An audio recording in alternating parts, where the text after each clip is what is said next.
So in keeping with my intention to vlog, as it's called, here's another video.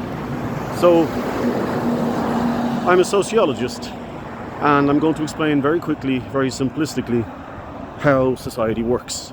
Society works on two principles. One is gift giving and the other is spirals. In the example of gift giving, when you're in college, what they'll tell you about is anthropologists were observing two tribes in North America, as it was at the time, and they observed that a member of one tribe would visit the other tribe and give them a gift, and in return a member of the other tribe would visit the first tribe and give them a gift, and the numbers of the people visiting each other increased and the number of gifts increased, and at the end of the whatever period it was, the two tribes would get together in the middle and burn all the gifts and have a huge celebration. And the anthropologists were scratching their heads going, what's going on here? So they asked the tribes, what's going on here? And they said, it's to prevent us from going to war with each other, and it was called potluck. So what are examples of gift giving in modern society? Very basic and unconscious examples are when you hold a door open for somebody, when you help somebody pull the buggy down off the bus or train or whatever, when you help someone with their baggage, when you say good morning, when you say hello, when you say thank you. They're all very simple gifts and gift-giving examples. Obviously there are bigger examples. We have charities, we have welfare. They're all forms of gifts as well. I'm just watching the traffic as I'm crossing the road as I'm talking. And there are actually two sections of road here, so I have to look around twice and there's a car coming. Now, gift giving actually ties in neatly to the principle of spirals. You've got two kinds of spirals. You've got a situation that spirals out of control, and you've got a situation that spirals in on itself. When something spirals out of control, it usually means it ends in war. So that's like two tribes or two nations where the situation spirals out of control and they end up at war. In those circumstances, and I'm not religious, I'm just giving you an example, a metaphor. In those situations, you have sacrificial lambs, and it's usually the young men of the tribes or the nations who are sacrificed. Yeah, sacrificial lamb. In the other situation where a spiral goes in on itself, you end up with something akin to civil war.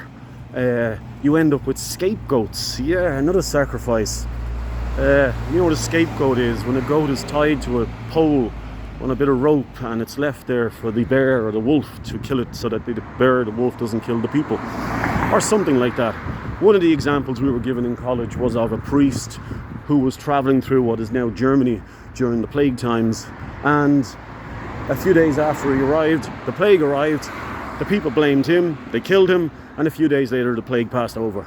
So the people felt that they were justified in killing the priest. But you have other circumstances, other situations where you have scapegoats. Whoops, nearly stepped out in front of a car or van. People might scapegoat a friend. They might scapegoat someone who's not their friend. They might scapegoat a neighbour. I think you all get the gist of that. So that's basically how society works. And society is currently broken. For the last 3 years, we suspended gift giving, and we didn't let the spirals function the way they could have, and we didn't let the energy from those spirals diffuse properly. So as a consequence, now we have a situation like we were told for the best part of 3 years to keep away from each other, and other people are deadly, other people are going to kill you, you're going to kill your granny, all that kind of nonsense for that scamdemic, as my friend Will calls it, and I also call it that as well, a scamdemic. 99.7% of the people would just have a bad flu.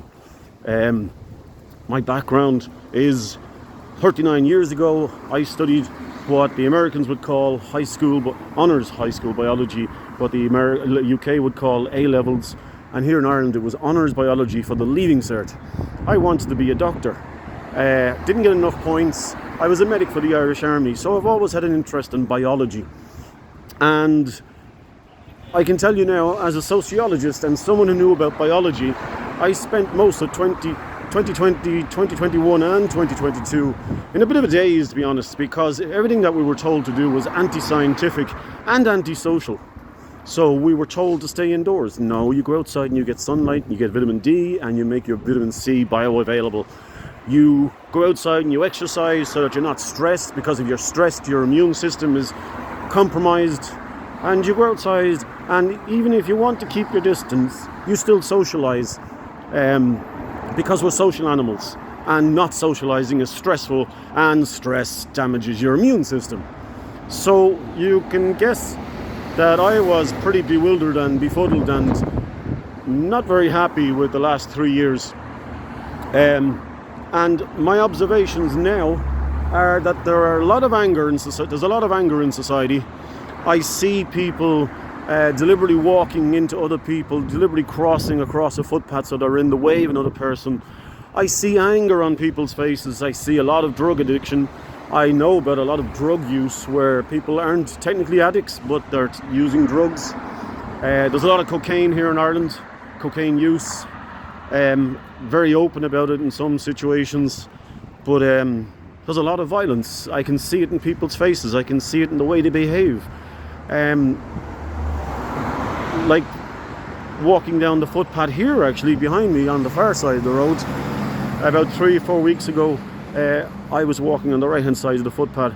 I saw this woman walking towards me in the distance on the left hand side of the footpath, and she deliberately crossed over and walked in front of me and expected me to get out of her way, and I didn't, because I was watching her and I saw her crossing over, and she started screaming that I had white male privilege at me. So this whole dying nonsense that's going on in society, diversity, inclusivity and equality. I can tell you, and I don't mind telling it publicly, I grew up dirt poor in one of the worst parts of Ireland, a place called Ballymun, that was afflicted with car thieves, what's called joyriding. It was afflicted with drugs. It was afflicted with all kinds of social problems and issues. Didn't start that way, but it degenerated into that. And I am in no way privileged and never have been. I struggled for everything in my life, and I struggled to get through life, and I don't consider myself privileged in any way whatsoever. I'm fairly intelligent, and I put myself through college twice.